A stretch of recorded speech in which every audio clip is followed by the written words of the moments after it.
우간다 마케레레 국립대학교는 지난 11월 6일 교수 및 교직원들을 위한 첫 마인드 교육 워크숍을 개최했습니다. 이 행사는 교내 마인드 교육 도입을 위한 준비 모임으로 바나바스 나완계 총장 초청으로 교내 학장들과 아프리카 체육연맹 사무총장 등 약 130명의 교수 및 교직원들이 참여했습니다. 마케레레 국립대학교는 지난 2015년 IYF 우간다와 MOU를 맺은 후 마인드 교육 도입에 관심을 보여왔고 작년 11월에는 신축 건물에 IYF 사무실 공간을 마련하고 학내 마인드 교육 실시를 요청해왔습니다. 하지만 코로나19로 프로그램 진행이 지연된 상태에서 지난 9월 총장과 박옥수 목사와의 화상 면담을 통해 교육 방향이 잡혀감에 따라 이번 워크숍이 열리게 됐습니다. 행사는 심리학과장 그레이스 교수의 사회로 시작됐고 인문사회대학 학장이 마인드 워크숍을 열어준 IYF 관계자와 박옥수 목사에 대해 감사의 인사를 전하며 환영사를 했습니다. 마인드 강연 시간에는 박옥수 목사가 사고의 중요성에 관해 강연을 했습니다. 박 목사는 우리를 끌고 가는 악한 영에 대해 설명하고 생각의 출처를 분명히 발견하기만 해도 우리의 삶이 달라진다고 전했습니다. 마인드 강연 후에는 참석자들과 김요한 동부아프리카 IYF 지부장과의 질의응답 시간이 이어졌고 이후 바나바스 총장의 폐회사로 행사가 마무리됐습니다. 바나바스 총장은 한국의 사례처럼 자신들의 마인드가 바뀐다면 어려운 상황을 변화시킬 수 있다고 말하고 특별히 마인드 강연을 해준 박옥수 목사에게 감사함을 표했습니다. Dr. Park, I want to thank you very much for your very inspiring talk to our members of staff. As you realize, probably you realize that we had a big turn-up of more than 100 members of staff, even if the university is a little bit busy at this time, and almost all of them stayed up to the end. This is a big innovation, and I want to look forward to us working together to ensuring that what we agreed to do in Makerere will happen, and that we will be able together with you to spread this mindset education to the other institutions in Uganda and also to government agencies. Makerere University is ready and is very happy to collaborate with you in expanding the mindset education in Uganda, which I think is absolutely important for us as our country moves forward with a huge population that we expect to be coming in a very few years. So we thank you very much for the initiative, and we look forward to the next lecture, which we hope we can organize in the very shortest time so that you can also give the next lecture that you were supposed to give today. Thank you very much. 이번 워크숍은 마케레레 국립대학교 대학 관계자들이 마인드 교육의 중요성을 인식하는 계기가 됐습니다. 현재 마케레레 대학교는 마인드 교육을 교양 과목으로 정식 등록하기 위해 IYF 우간다와 함께 커리큘럼을 만들어가고 있습니다. 앞으로 마인드 교육을 통해 마케레레 대학생들이 변화될 것을 기대합니다. 호주 지역 사역자들과 15명의 단기 선교사들은 지난 11월 5일부터 8일까지 광활한 황무지로 이름난 아웃백 지역의 도시 브로큰힐에 전도 여행을 다녀왔습니다. 시드니에서 차로 15시간 떨어진 브로큰힐은 호주의 동남부에 있는 광산 도시로 호주 선교 일에 처음 방문하는 곳입니다.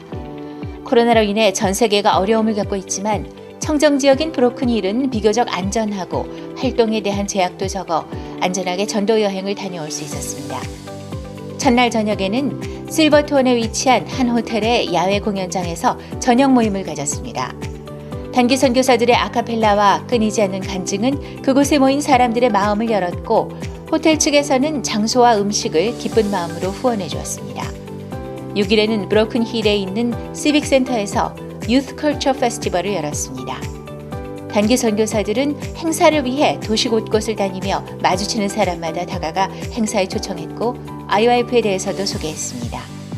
홍보 시간이 짧았지만 많은 사람들이 참석한 가운데 행사가 시작됐습니다.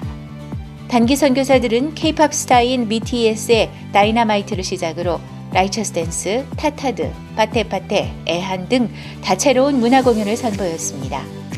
관객들은 예상보다 수준 높은 공연에 즐거워했고 호주 노래 I Still Call Australia를 부를 때는 합창으로 감동의 순간을 만들었습니다. 호주 기쁜 소식 세르니 교회 김성훈 목사는 말씀을 전하며 단기 선교사들이 밝은 미소로 아름다운 공연을 할 수 있는 이유는 바로 그들이 예수님의 보혈로 죄사함을 받았기 때문이라며 복음을 전했습니다. 이번 행사는 조용하던 도시 브로큰힐 사람들에게 큰 놀라움이 되었고 단기 선교사들의 환하고 순수한 미소는 그들의 마음을 활짝 열었습니다. 작은 민들레 씨앗이 퍼져 민들레 밭을 만들듯 이번 전도 여행을 시작으로 호주의 많은 도시에 하나님이 역사하실 것을 기대합니다. 기쁜 소식 인천교회는 복음의 진보를 위한 온라인 프로그램이 한창 진행 중입니다. 작년회에서는 11월 13일 열린 구역별 집회를 통해 어린 양 책을 읽고 발표하기, 이스라엘 성지순례 랜선 여행, 복음 말하기 대회 등 다양한 온라인 프로그램으로 복음을 전했습니다. 특히 이재근 집사는 유튜브 채널을 통해 김옥자 씨에게 복음을 전했고 김옥자 씨는 죄사함을 받았다며 의인이 된 것에 기뻐했습니다. 그동안 페이스북과 인스타를 통해 카드뉴스를 보내고 공부하는 활동을 했는데요. 성경 공부를 통해서 성경 공부를 하셨던 김 목사님이 줌을 통해 박옥수 목사님의 성경 세미나 말씀을 듣고 말씀 이후에 2부 순서로 줌으로 개인 교제를 하는 시간을 가졌습니다. 보라, 세상 때를 지고 가는 하나님의 어린 양이라는 하나님의 말씀을 통해 죄사함을 받고 의인이라고 시인하는 복된 시간이 되었습니다. 부인회에서도 10일부터 12일까지 가을과 함께 떠나요, 뮤비 여행 등 다채로운 온라인 프로그램으로 웃음과 감동을 주며 복음을 전했습니다. 남기옥 씨는 한자에 담긴 영적인 의미를 들으며 감동했고 이효준 씨는 마음의 상처와 근본 죄에 대한 강연을 듣고 구원을 받았습니다. 성도들은 아브라함처럼 마음의 본토 친척 아비집을 떠나 새로운 일들에 발을 내디딜 때 하나님께서 지혜를 더하고 도우심을 경험했습니다. 기쁜 소식 동서울교회 청년회는 지난 11월 9일부터 11일까지 3일간 무전전도 활동을 펼쳤습니다. 이 무전전도 활동은 교회에서 잠을 잘 수 있는 숙소만 제공하고 그 외의 모든 활동은 인근 지역에서 이루어지는 것으로 청년들은 처음에는 부담스러웠지만 종의 말씀을 의지해 발을 내딛어 많은 사람들에게 복음을 전했습니다. 암 환자들에게는 믿음으로 병에서 벗어난 김윤옥 자매의 간증을, 죄인이라고 하는 사람들에게는 로마서 3장 23절과 24절 말씀으로 복음을 전했습니다. 동서울교회 청년들은 복음을 전하면서 하나님께서 만날 사람을 예비하시고 배고픔도 채워주시는 것을 경험할 수 있었고 그들의 무전전도 소식을 듣는 동서울교회 성도들의 마음에는 감사와 소망이 가득한 시간이 됐습니다. 파라과이 새소리음악학교는 지난 11월 5일과 6일 이틀간 화상통화 앱 줌을 통해 온라인 음악 캠프를 개최했습니다.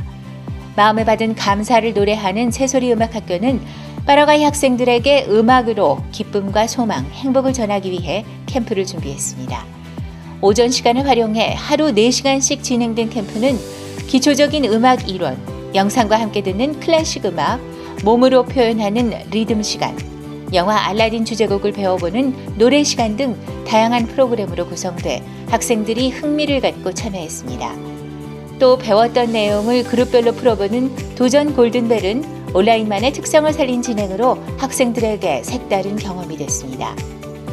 마인드 교육 시간에는 한희용 파라과이 IYF 지부장이 메시지를 전했습니다. 그는 우리가 보고 느끼는 것이 중요한 게 아니라 하나님의 말씀이 중요한 것처럼 우리를 의롭다 하시는 하나님이 우리를 세계 최고의 음악가로 만드셨다고 전했습니다. 코로나19로 어려운 시기, 파라과이에서는 처음으로 열린 온라인 음악 캠프는 참석한 학생들에게 행복을 선물하고 하나님의 복음과 약속을 심어주는 시간이 됐습니다.